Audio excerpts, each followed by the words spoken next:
Listen carefully. Right now, as you hear these words, your attention is under siege. A silent war is being fought for your mind, and until this moment, you have been losing. Notifications, emails, social media feeds, open plan offices, instant messages. The constant, low-grade hum of digital chatter. This is not just annoying. This is economically and spiritually devastating. You have been sold a lie that busyness equals productivity, that responsiveness equals professionalism, that constant connection equals value. This is the great deception of our age. The truth is brutal and simple.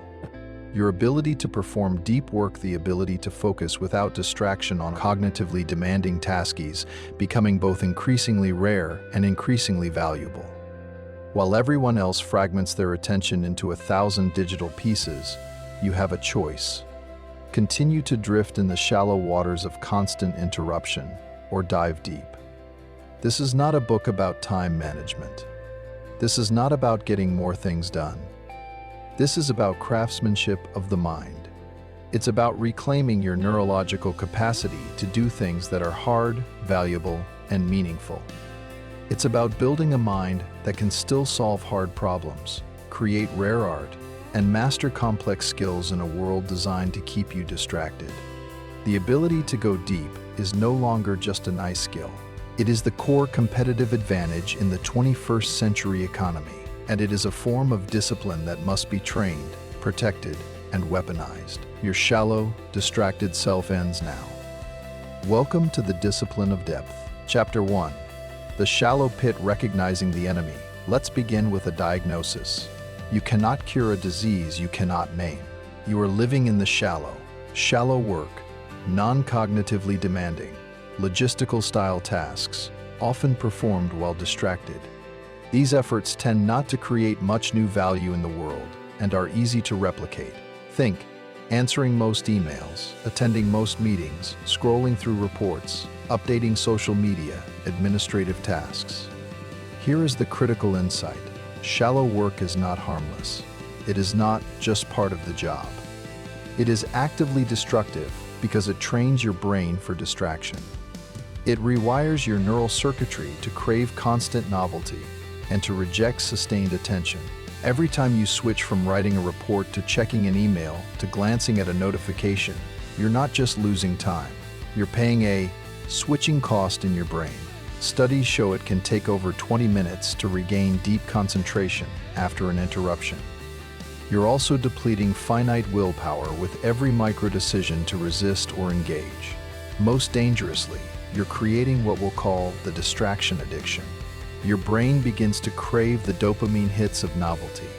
The peaceful focus required for deep work starts to feel uncomfortable, even painful. You become neurologically incapable of the very thing that creates real value. Your first exercise, the Shallow Audit. For 3 days, carry a notebook. Every 30 minutes, write down exactly what you're doing.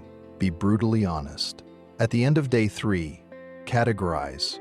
Deep work, uninterrupted focus on something hard and valuable. Writing, coding, designing, strategizing, learning a hard skill. Shallow work, everything else. Email, meetings, administrative tasks, web browsing. Calculate the percentage of your time spent in the shallow. For most people in the knowledge economy today, the number is terrifying. 60–80% of their time is spent in the shallow. This is your baseline. This is the enemy quantified. You are not lazy. You are not incapable. You are architecturally misdesigned. Your work habits, your tools, your environment, they are all engineered for shallow consumption, not deep creation. The shallow pit is where careers go to stagnate, where potential is diluted into 1,000 trivial tasks, where you end up exhausted at the end of the day, having accomplished nothing of substance. You have a choice: continue to tread water in the shallow end, or learn to swim in the deep. The first step is seeing the water you're in. Chapter 2. The Deep Work Hypothesis, your new economic reality now. Let's understand why this matters, not just for your peace of mind, but for your survival and success. We are entering what economists call the Great Decoupling. Technology is automating or outsourcing shallow tasks at an accelerating pace. What remains are two types of work: high-skill creative work, the non-routine, cognitive, creative tasks that machines cannot do yet, the work that requires deep thinking; low-skill service work, manual, often low-wage jobs that are hard to automate for physical or economic reasons. The middle, the comfortable, routine knowledge work that defined the 20th century, is disappearing. Your value is no longer determined by how many emails you answer or meetings you attend. Anyone can do that, or a machine soon will. Your value is now determined by your ability to do two things that cannot be replicated: quickly master hard things. Produce at an elite level in terms of both quality and speed. Both of these require deep work. Let's state the hypothesis clearly, because your future depends on it. The ability to perform deep work is becoming increasingly rare at exactly the same time it is becoming increasingly valuable in our economy. As a consequence, the few who cultivate this skill and then make it the core of their working life will thrive. Think about it. The programmer who can focus for 4 straight hours and architect a beautiful, efficient system is exponentially more valuable than one who codes in fragmented bursts between Slack messages. The writer who can produce a compelling, well-researched article in one deep session is more valuable than one who writes a paragraph, checks Twitter, writes another paragraph. The analyst who can synthesize complex data into a clear insight is more valuable than one who just runs standard reports. The entrepreneur who can think strategically about the big picture is more valuable than one who is buried in operational firefighting. Deep work isn't a luxury. It's a necessity for economic relevance. But there's more. Beyond economics, deep work offers what the philosopher calls the craftsman's satisfaction. There is a profound, almost spiritual fulfillment that comes from immersing yourself in a difficult task and emerging with something of quality. This is the antidote to the existential anxiety of the distracted age. Your new mantra, the one you will repeat when the pull of the shallow is strong: depth creates value, distraction destroys it. Your shallow work is replaceable. Your deep work is your legacy. Choose which one you want to define your career. Chapter 3. The rules of depth, the 4 disciplines understanding the problem, is not enough. You need a system, a set of non-negotiable rules. These are not suggestions. These are the rules of depth. They are the guardrails that keep you from veering back into the shallow. Rule number 1: work deeply. This seems obvious, but it's the hardest. You must schedule and protect blocks of deep work with the rigidity of a surgeon protecting a sterile field. This means time blocking. Assign every minute of your workday a job. Not just deep work, but specifically, write proposal draft, code user authentication module, design Q3 strategy. The grand gesture: invest effort to reshape your environment for depth. Rent a hotel room for a writing day. Go to a library. Book a conference room. The investment signals seriousness to your brain. The ritual: create a starting ritual for deep work. Same location, same time, same setup, coffee, noise-canceling headphones, specific music, closed apps. Rituals minimize the willpower needed to start.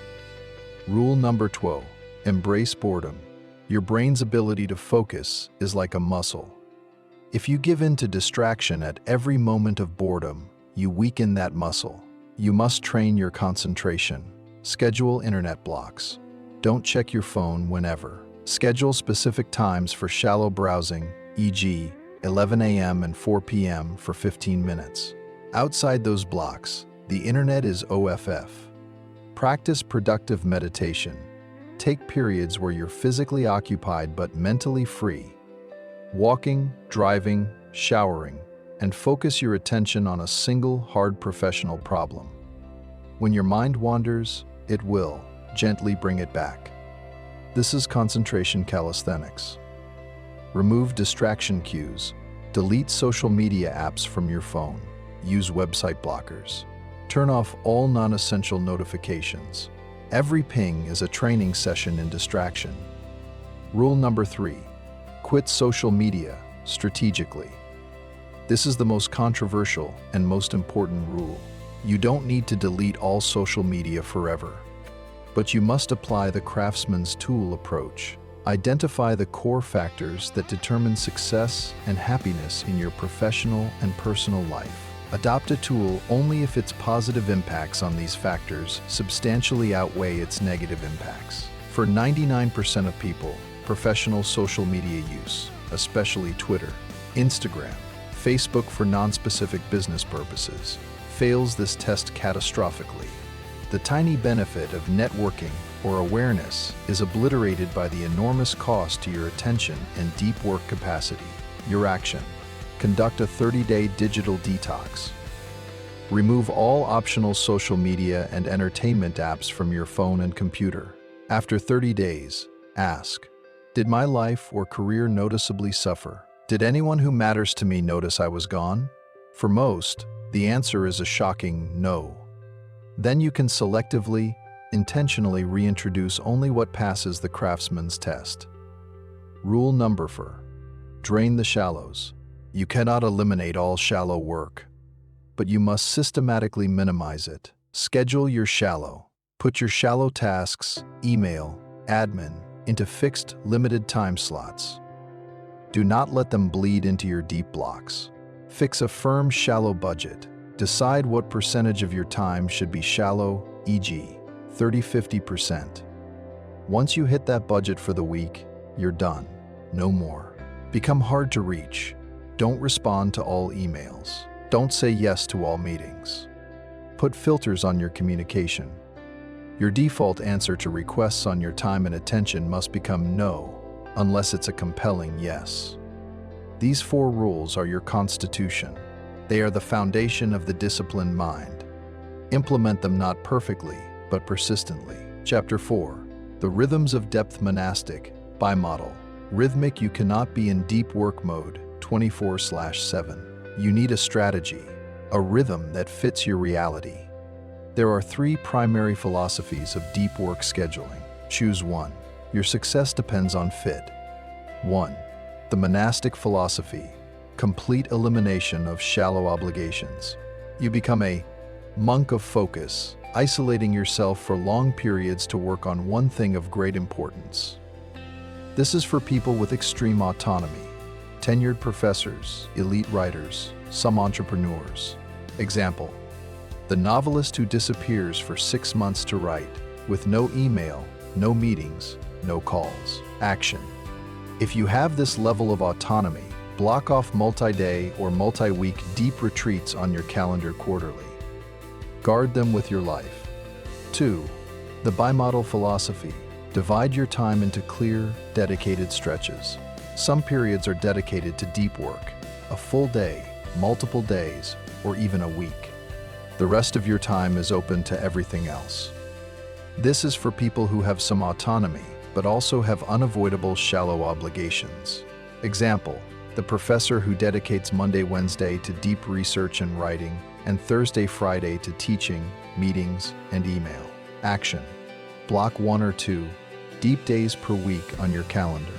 On these days, you are unreachable for shallow work. Treat them as appointments with your most important work that cannot be broken. 3. The rhythmic philosophy. This is the most practical for most people with regular jobs. You create a daily rhythm of deep work, a consistent daily block, e.g., 90 minutes every morning from 8–9:30 a.m. That becomes a habit. The key is consistency, not duration. Example: the marketing manager who blocks 8–10 a.m. every morning for deep strategy work before the meetings and emails begin. Action: identify your highest energy time of day, for most, morning. Block it for deep work. Start with 60–90 minutes. Use a recurring calendar event. This block is sacred. For 90% of listeners, the rhythmic philosophy is your entry point. Start tomorrow. Block 90 minutes. Turn off everything. Work on your most important, hardest task. Do this for 21 days straight. You will experience a transformation not just in output, but in your very identity. You will become a person who does deep work. And that changes everything. Chapter 5. The deep work ritual engineering focus. Deep work doesn't happen by accident. It happens by design. You need a ritual, a series of practices that signal to your brain. It's time to go deep. Your ritual consists of 4 components. 1. The location where you work deeply matters. It should be consistent. The same place every time builds association. Isolated, physically or perceptually separate from distraction. Equipped with everything you need so you don't have to get up. Your action. Designate your deep work location. A specific chair, a specific library carrel, a specific coffee shop table. Claim it. 2. The duration. How long will you work? Set a firm start and end time. The constraint creates urgency. Parkinson's law states work expands to fill the time available. Reverse it. Give your deep work a tight container. Recommendation. Start with 90-minute blocks. Research shows this is about the limit of the brain's highest focus cycle. 3. The structure. How will you work? What rules will govern the session? No internet unless critical to the task. No phone in another room. No getting up except for absolute necessity. Measure progress, e.g., words written, lines of code, problems solved. 4. The sustenance. How will you support your energy? High-quality fuel, water, coffee, healthy snacks at the ready. Physical comfort, good chair, right temperature. Mental clarity, a clear plan for what you'll do in the session. Your ritual drill. Write out your deep work ritual on a note card. Be specific. My deep work ritual. 1. Location. Kitchen table, 7 a.m. Laptop only. Phone in bedroom. Asterisk 2. Duration. 7 a.m. beat 30 a.m. Das in 90 minutes. Timer set. 3. Structure. Internet off. 1 Google Doc open. Goal. Write 500 words of the chapter. 4. Sustenance. Large water bottle. 1 coffee. Already poured. Place this card where you'll see it. Follow it like a pilot follows a pre-flight checklist. The ritual eliminates decision fatigue. It transforms deep work from a heroic act of will into a predictable, repeatable process. You're not trying to be focused. You're executing the ritual of focus. Chapter 6. Draining the shallow. A systematic purge. Your deep work capacity is destroyed not in the deep sessions, but in the space between them. If your day is a swamp of shallow obligations, you will never have the mental energy to dive deep. Therefore, you must become a ruthless eliminator of the shallow. Strategy 1. The fixed schedule productivity mindset. Set a firm rule. I stop work at 5:30 p.m. This is non-negotiable. The fixed schedule forces ruthless prioritization. You cannot do everything, so you must do only what matters. Every request, every task must justify its place in your limited hours. This is counterintuitive but powerful. Constraint breeds creativity and focus. The person who has all day to work often accomplishes less than the person who has only until 5 p.m. Strategy 2. The shallow budget. Decide in advance what percentage of your time should be shallow. For most knowledge workers, 30–50% is realistic. Track it weekly. Once you hit your budget, you must say no to new shallow commitments. This forces you to question every meeting, every email thread, every administrative request. Does this deserve a piece of my shallow budget? Strategy 3. Become impossible to reach. Implement communication filters. Email. Use an autoresponder that sets expectations. I check email twice daily at 11 a.m. and 4 p.m. For urgent matters, call. Then actually only check at those times. Meetings. Default to no. Require a clear agenda and stated desired outcome before accepting. If you must attend, set a firm end time. Instant messages. Turn them off. Use status messages. In deep work until 12 p.m. We'll respond then. Strategy 4. The question lead. When faced with a shallow task, especially email, don't just do it. Ask, what is the project-level purpose of this communication? And what is the smallest thing I can do right now to advance it? Most emails can be answered in one sentence. Most meetings can be replaced with a 5-minute decision. Most reports can be a 3-bullet summary. Your job is not to be responsive. Your job is to be effective. And effectiveness is born in the deep, murdered in the shallow. Drain the swamp. Your mind needs dry land to build something great. Chapter 7. The art of the grand gesture. Investing in depth. Sometimes the standard rhythmic block isn't enough. Sometimes you need to go all in. This is the grand gesture. Investing significant effort or money to radically reshape your environment for a specific deep work task. The grand gesture works because it achieves two things. It increases the perceived importance of the task, boosting your motivation. It dramatically reduces the friction to entering a state of deep focus. Examples: J.K. Rowling checking into a luxurious hotel to finish the Harry Potter series. The cost signaled seriousness and removed all domestic distractions. Bill Gates taking, think weeks, twice a year, where he would go to a remote cabin with a stack of papers and books to think about the future of Microsoft. A programmer renting a cabin for a weekend to architect a new system without internet. A student going to the library without their phone or laptop charger, forcing a fixed period of focused study. The psychology is powerful. When you invest money, time, effort, you commit. You tell your brain, this matters. Your grand gesture assignment: plan one within the next month. It doesn't have to be expensive. It has to be deliberate. Could be booking a quiet study room at the library for a full Saturday.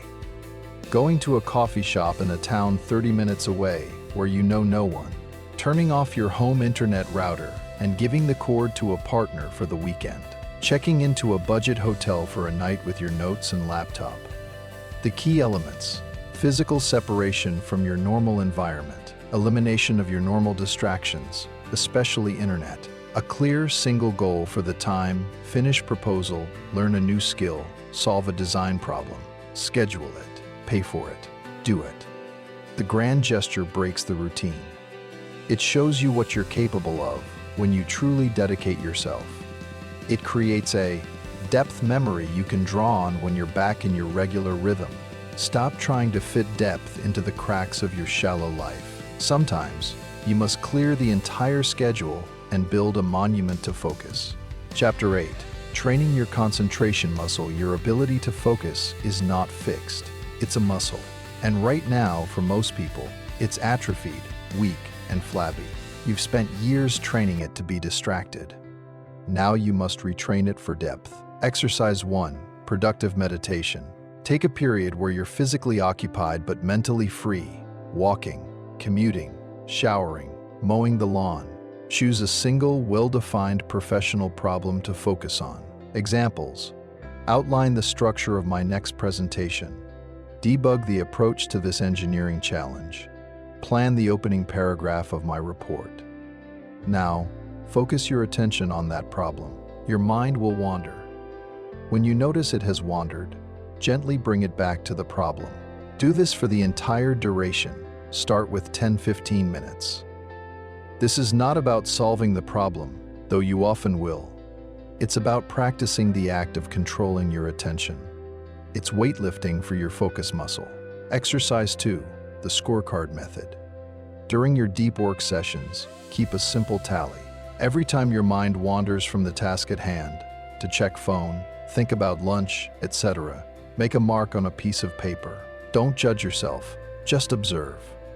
The goal is not 0 marks. The goal is awareness.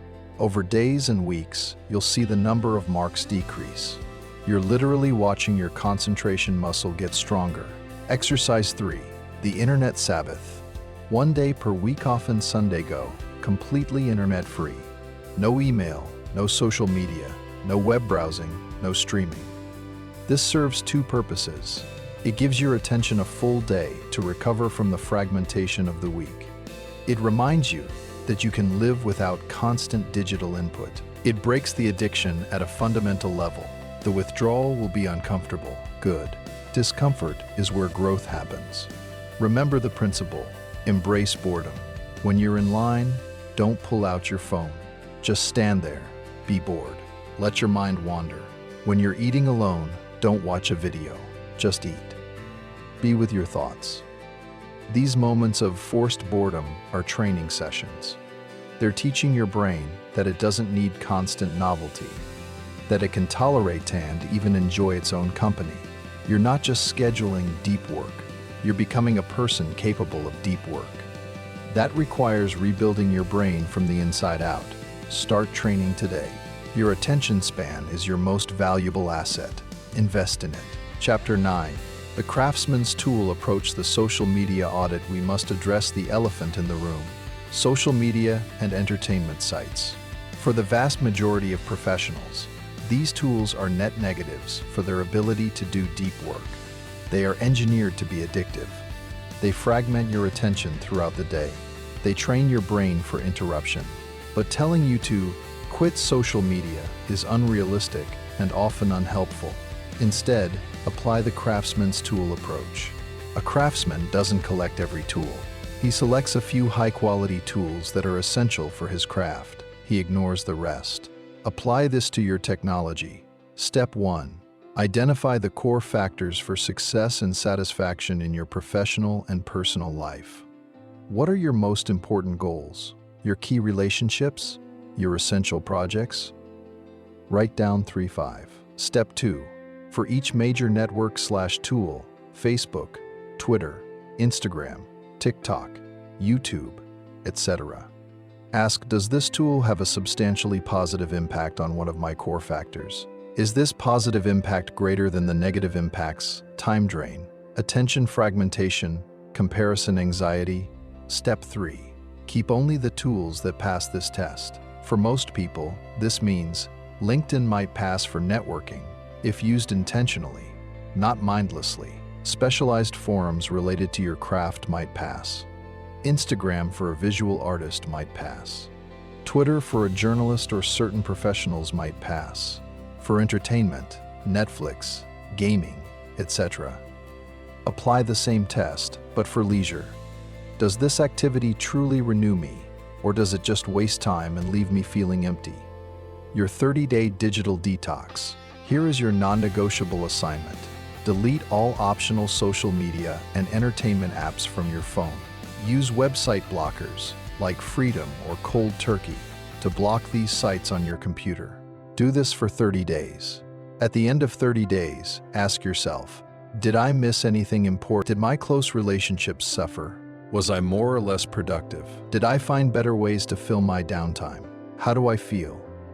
Then, and only then, you may selectively reintroduce one tool at a time with strict rules for its use.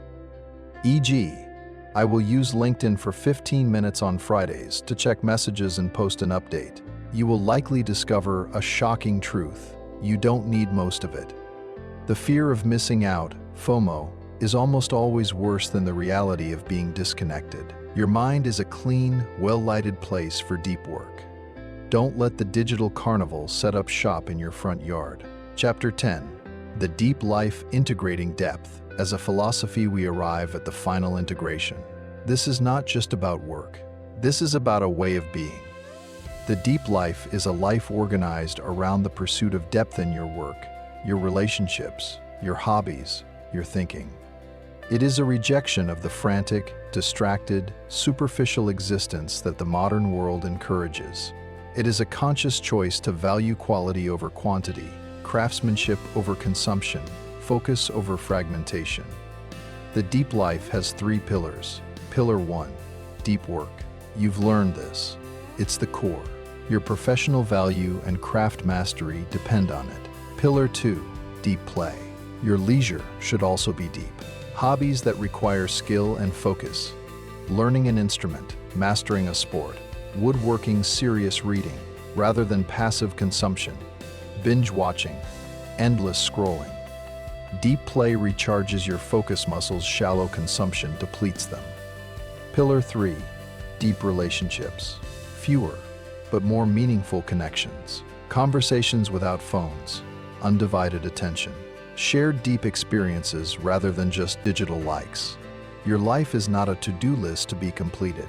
It is a canvas to be crafted with attention and intention. The final visualization, your obituary exercise. This is not morbid, it is clarifying. Write 2 obituaries for yourself. Obituary number 1, the distracted life. This is the life you're on track for if nothing changes. He was always busy, always responsive. He attended many meetings and answered many emails. He was active on social media. He consumed a lot of content. He will be missed. Though many couldn't say exactly what he did that was lasting. Obituary number 12, the deep life. This is the life you could have. She was known for her focused work, which produced specific, valuable things. She was a master of her craft. She had profound relationships with specific people. She pursued meaningful hobbies with passion. She leaves behind a legacy of tangible contributions and the memory of her deep presence. Which obituary do you want? The choice is made today, in this moment, and in every moment that follows when you choose depth over distraction. The systems are in place.